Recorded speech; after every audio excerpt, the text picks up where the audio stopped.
Is the door to Iron Man totally closed? Because I don't believe it is. Oh. You guys can go through time now. You can go. You already opened up that door. Well, let me ask you the question. If I pick the jersey back up and put it on, wouldn't you feel a little bit like, crap? No. Oh. Here's what I think. All right. They go through a few semi-lackluster Avengers movies without you. You ready for this? I'm ready. Here's the scene. This last week, Marvel got a lot of headlines from San Diego Comic-Con for announcing that Robert Downey Jr. will be returning to the MCU as Victor Von Doom and not as Tony Stark. And this has gotten a lot of people thinking like, well, why are you going to make him play a different character? There's a lot of other actors who would probably be better suited. So is it really the right move to bring him back just because he's a popular star in the MCU? And that's kind of the place that I'm at when it comes to this one. But I do think there could be a reason for why they're actually doing this. And according to this article from that part place, the headline rumor, Robert Downey Jr.'s return to the MCU as Dr. Doom is a diversion for a big twist.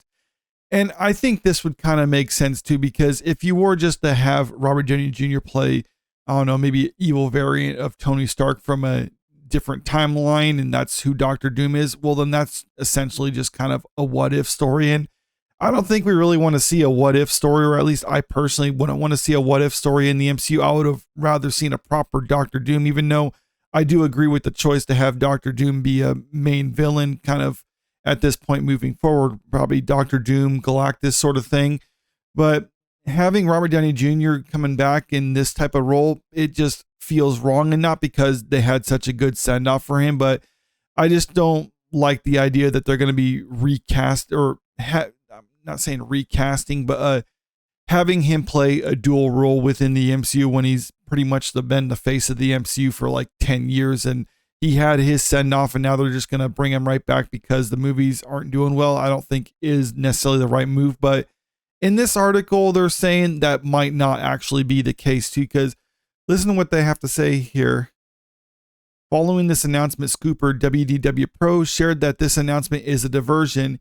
He said, I don't like to spoil films, and to tell you exactly what I have heard is happening here would spoil 2 films at least.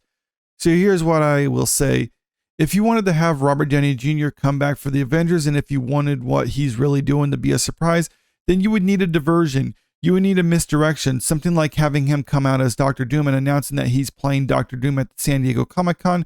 You might then be able to have him film, and I'm sure he will play Dr. Doom. Basically, he's saying if you want to have Robert Downey Jr. filming for the movie and you don't want to basically alert people that he's going to be in the movie as Tony Stark or something like that, well, then you just make a big announcement like this that he's going to be filming for Dr. Doom and not Tony Stark. And people would, when they see him on the set, they'll just be like, oh yeah, he's filming for Dr. Doom. And that's kind of it. WDW Pro continued. I'm just saying to all of you out there without getting into the specifics, because again, I don't want to ruin a movie for anyone, and that goes against the ethos of this channel. I'm just recommending to you that there is more to this than meets the eye, and they are trying to have a huge applause for when you go into the cinema, when you go in and you see those movies. He can't just be a cameo. That's not going to work. And if you have more than a cameo, everyone's going to know, and he needs to be on the red carpet, so you need a cover. That is all I'm going to say without going into specifics of what's actually going to happen. Again, basically just saying if you have Robert Downey Jr. in the movie, then you have to have some plausible reason why he'll be on the set, because it'll eventually get leaked out no matter how much they try to keep it under wraps. We saw even some of their bigger movies with some big cameos like Spider-Man No Way Home, for instance. They tried to keep Tobey Maguire and Andrew Garfield under wraps as much as possible, and I think for the most part they did a good job, but still, it did get leaked out before the movie came out that they were going to be in the role, and those were just pretty much extended cameos. So if you're going to have Robert Downey Jr. in the movie in a pretty significant role, well, then you have to have some reason why he'll be on the set other than he's going to be playing Iron Man again, or they're bringing back Iron Man. So by making an announcement like this, it pretty much gets the idea in the public's conscience that if they see him on the set or something like that, or they hear that he's going to be working on an Avengers movie, people would just say like, oh yeah, they already announced that he's going to be playing Dr. Doom, and that's why I think it's possible that they're going to be just putting this out there as a sort of misdirection, and it wouldn't put it past Marvel either, because they've done that in the past. If you remember the trailer for Infinity War as kind of a big example, there's that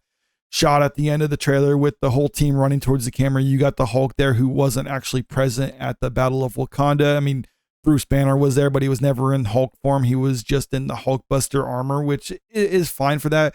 And some people might think like, well, this is because this was a different version of the ending, that they shot multiple versions of it and they just changed it around and other things like that. And that's actually not the case. The Russo brothers even said they deliberately shot stuff for the trailers that they had no intention of using, just for the simple reason of trying to misdirect the public in order to not give away too much and to maintain some type of a surprise for them. And one thing that we just heard from the upcoming Avengers movie is they're actually bringing back the Russo brothers for this. So this kind of seems in line with what we've seen them do in the past, and also in line with what we've seen Marvel do. I mean, just more recently when it comes to Deadpool and Wolverine, they put out false rumors that certain actors are going to be playing roles in it or have cameo appearances in it that were never the case. And that's just, with all that out there, people don't necessarily know which cameo appearances that are being rumored are the real ones and which ones are just the false rumors sort of thing. Because I mean, I was hearing that the original X-Men, Jean Grey, Storm, Scott were going to be in this one too, and that was never the case. Amongst other ones, those are just some examples off the top of my head. So it seems like this is something that we could come to expect from them. But even then, bringing back Robert Downey Jr., I don't think it's probably the right move. I think it would have been better if they just kept him killed off, because in a way it does kind of cheapen what happened in Endgame just a little bit if you just start bringing back a lot of the dead characters, because it's like, well, then what's the point? I like it when characters stay dead. And I know I'm saying this after I just watched and said I like Deadpool and Wolverine. To me, that's a little bit different because there was a self-awareness with it. And also Wolverine was technically never in the MCU. He was in the Fox universe, and this was just kind of his send-off movie for the Marvel universe, if that kind of makes sense. But bringing back Robert Downey Jr. as Tony Stark for this, I really don't like the idea of that. And he's even said in the past that he really wasn't keen on the idea. Then as time has gone on, he said he's kind of warmed up to the idea about coming back as Tony Stark. There have been numerous rumors that Downey Jr. would return as Tony Stark dating back to November 2023. Variety's Tatiana Siegel reported that her sources within Marvel Studios informed her there have been talks to bring back the original gang for an Avengers movie. This will include reviving Robert Downey Jr.'s Iron Man and Scarlett Johansson's Black Widow, both of whom were killed off in Endgame. However, she added, but the studio hasn't yet committed to the idea. If it were able to bring those actors back, it wouldn't come cheap. And I think Scarlett Johansson said that she's not interested in working with Disney again after they were trying to basically screw her out of money for Black Widow. I know that was a lawsuit that was eventually settled, and I think maybe she would be willing to come back and work for Disney again if the money was right for it. But either way, this kind of strikes me as a move of desperation, because clearly what's been happening since Endgame hasn't been working for them, and they're basically trying to retreat back to the well and going back to the days when things were more profitable. And I think this could work temporarily, but you can only bring back so many actors and have so many twists like this before the audience grows wise to it and it's no longer a novelty. And that's kind of what we're seeing right now when it comes to a lot of the Marvel stuff. Even Deadpool and Wolverine, I like that one, but that was still very much a novelty film and there's not a whole lot of substance to it.